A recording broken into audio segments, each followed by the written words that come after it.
Hello everyone, ओम नमः शिवाय। I hope कि आप सभी ठीक होंगे और अपना ध्यान रख रहे होंगे। फाइनली इतने इंतज़ार के बाद सीटेट के आंसर की इतने सारे बच्चे वेट कर रहे थे और मुझे बार बार कमेंट और मैसेज भी आ रहे थे कि दीदी आंसर की कब तक आएगी, कब इसका रिजल्ट आएगा और जो एग्ज़ाम कैंसिल होगा नहीं होगा। सो फाइनली आप लोगों की आंसर की आ चुकी है, अभी आई है कुछ टाइम पहले। सो आप लोग ना चेक कर लेना। और एक चीज़ ध्यान रखना ना, आंसर की में क्या होता है, मतलब बहुत ज़्यादा एक्साइटमेंट रहती है, हमें थोड़ी नर्वसनेस रहती है एग्ज़ाम की। सो हम आंसर की चेक करने में ना गलती कर देते हैं। फर्स्ट टाइम जब मेरा एग्ज़ाम था, मैंने पूरी आंसर की चेक की थी और मैं मतलब बहुत ज़्यादा नर्वस हो रही थी, तो इस वजह से मैंने ना गलत चेक कर ली थी और मेरे मार्क्स 90 से भी कम बैठ रहे थे क्योंकि मैंने गलत चेक कर ली थी वो। और उसके बाद मैं तो एकदम घबरा गई थी, टेंशन में आ गई थी कि मेरा तो एग्ज़ाम पास ही नहीं हुआ, मैं तो फेल हो गई हूँ। फिर जब मैंने सेकंड टाइम दोबारा रीचेक की तब मुझे पता चला कि एक्चुअली में मतलब नंबर ठीक थे और मैं पास भी हो गई थी, बट मैंने गलत चेक कर ली थी वो, इसलिए तो मैं आपको ये बता रही थी। तो अपनी आंसर की को ध्यान से चेक करना। और अगर आप लोगों के 90 नंबर है तो कंग्रेचुलेशन, आप सभी पास है सीटेट का एग्ज़ाम। और जनरल वाले अक्सर जनरल वाले 90 नंबर पर पास हैं और अदर कैटेगरी जिससे भी जनरल से अदर जितनी भी कैटेगरी है, अगर उनकी 82 मार्क्स है तो कंग्रेचुलेसन आप सभी को भी एग्ज़ाम सीटेट का एग्ज़ाम क्लियर हो चुका है। और ये जस्ट बिकॉज आप सभी की मेहनत की वजह से ही हुआ होगा, क्योंकि सभी बच्चे बहुत ज़्यादा मेहनत करते हैं। आजकल सीटेट को भी कोई इतना इजी एग्ज़ाम नहीं रहा है कि हम कुछ भी थोड़ी बहुत चीज़ें पढ़कर सीटेट का एग्ज़ाम पास कर सकते हैं। इस टाइम पर ना सीटेट और यूपीटेट के एग्ज़ाम भी इस तरह के एग्ज़ाम हो रहे हैं। अगर हम इनको पास करना चाहते हैं तो हमें अच्छे लेवल की अच्छी से पढ़ाई करनी पड़ती है। ऐसा नहीं है कि सिर्फ कुछ भी हमने छोटी मोटी चीज़ें पढ़ी और पास कर लिया, तो ऐसा नहीं है। सो आप सभी ने बहुत ज़्यादा मेहनत की थी।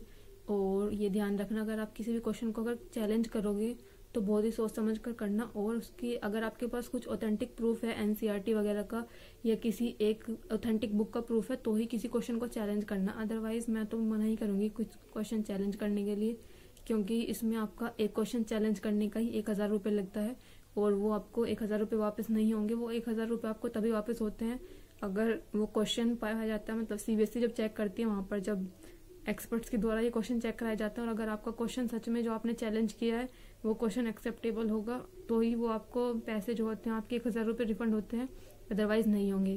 तो कभी कभी क्या होता है कि बच्चों को अगर 4-5 नंबर से उनका रह रहा होता है पास होने के लिए, लाइक कि 85 नंबर है, उनको 90 नंबर चाहिए तो पास होने के लिए। सो उनको वो क्या करते हैं कि कुछ जो क्वेश्चन उनका थोड़ा बहुत भी कुछ डाउट में होता है तो उन सभी को चैलेंज में डाल देते हैं। देखिए, इस तरह से चैलेंज में डालने से तो आपके सिर्फ पैसे वेस्ट होंगे, क्योंकि एक क्वेश्चन के लिए 1000 रुपये हैं और ये रिफंड भी नहीं होंगे आपको। ये रिफंड तभी होंगे अगर वो आपका क्वेश्चन एक्सेप्ट होता है वहाँ पर, क्योंकि एक्सपर्ट जब चेक करते हैं तो उन्हीं की चीज़ें मतलब मानी जाएंगी। और स्पेशली अगर आप किसी अच्छी बुक का, ऑथेंटिक बुक का, एनसीईआरटी वगैरह का कुछ प्रूफ देंगे उसके साथ में, तो ही वो चीज़ें आपकी एक्सेप्ट होंगी। अदरवाइज तो मैं तो मना ही करूँगी, क्योंकि 1000 रुपये ऐसे ही वेस्ट होते हैं इसके लिए। और ये कोई इतना बड़ा एग्जाम तो नहीं है कि इसकी वजह से हमें कोई जॉब मिल रही है, ये सिर्फ पास होने वाला एक क्राइटेरिया बेस्ड एग्जाम है। तो मैं तो मना ही करूँगी इस तरह की चीज़ें करने के लिए। बट फिर भी अगर आप चैलेंज करते हैं, अगर आपके पास कुछ ऑथेंटिक प्रूफ है तो ऑफकोर्स आप चैलेंज करना। अगर आपका कोई क्वेश्चन गलत है, आप ये भी 7 से लेकर 10 फरवरी तक किसी भी क्वेश्चन को चैलेंज कर सकते हैं। अपनी आंसर की को अच्छे से मैच कर लेना। और स्पेशली ना हिंदी वाले पोर्शन को बहुत ध्यान से मैच करना, मतलब लैंग्वेज वाले को। हिंदी और इंग्लिश दोनों में बहुत ज़्यादा कन्फ्यूजन होती है, क्योंकि अगर आपने हिंदी लैंग्वेज ली होगी तो उसकी आंसर की के अकॉर्डिंग आपको हिंदी वाला फर्स्ट चूज करना है। और अगर आपने अपनी सेकंड लैंग्वेज के लिए इंग्लिश ले रखी है तो इंग्लिश को, तो लैंग्वेज वाले पोर्शन को ना बहुत ज़्यादा ध्यान से चेक करना। इसमें मतलब गलती होने के चांसेस ज़्यादा रहते हैं।